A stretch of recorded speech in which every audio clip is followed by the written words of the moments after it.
విహారీ గారికి ఫోన్ చేసి ఎక్కడున్నారో కనుక్కుంటే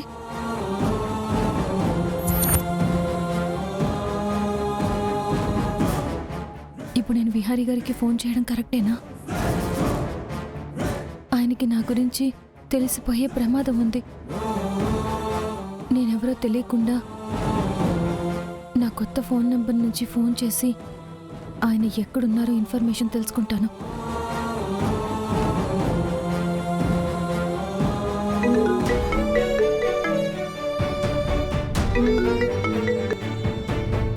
హలో,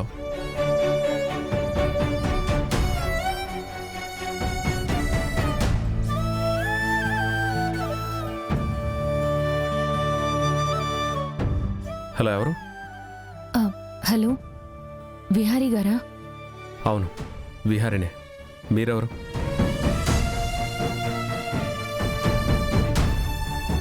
సార్, నేను నార్సింగ్ పోలీస్ స్టేషన్ నుంచి మాట్లాడుతున్నాను.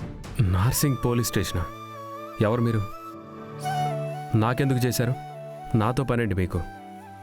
సార్, మీకు మా సిఐ గారు ఫోన్ చేయమన్నారు. అదే దేనికి?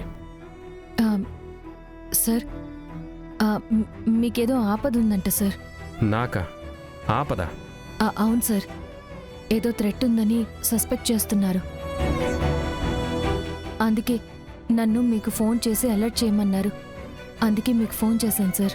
చూడండి, నాకు ఎలాంటి థ్రెట్ ఉండదు. మీకు వచ్చిన ఇన్ఫర్మేషన్ కరెక్ట్ కాదు. నన్నెవరూ ఏమీ చేయలేరు.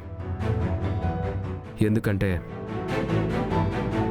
నాకు చెయ్యాల్సిన గాయాలు, కొట్టాల్సిన దెబ్బలు అన్నీ ఇంతకుముందే నన్ను విడిచిపెట్టి వెళ్ళిపోయి పెద్ద గాయాన్నే చేసింది. నా దగ్గర మిగిలింది ప్రాణమే. ఇప్పుడు దీన్ని ఎవరేం చేసినా లాభం లేదు.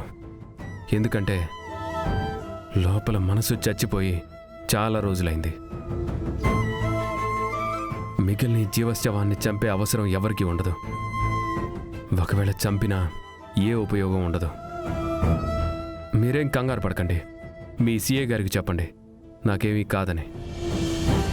నాకు ఇంకోసారి ఫోన్ చేయకండి. సార్,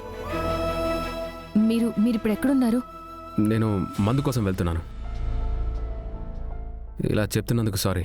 వైన్ షాప్కి వెళ్తున్నాను.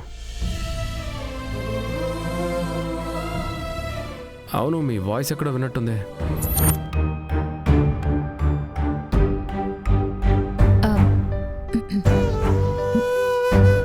మీతో మాట్లాడడం ఇదే మొదటిసారి సార్. అలాగా? నా గురించి వర్రీ అవ్వద్దని మీ సిఐ గారికి చెప్పండి.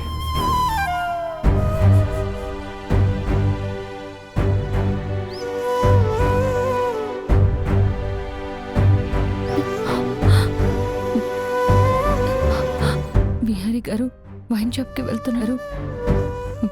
ఆ వైన్ షాప్ ఎక్కడుందో కనుక్కొని నేను వెంటనే అక్కడికి వెళ్ళాలి.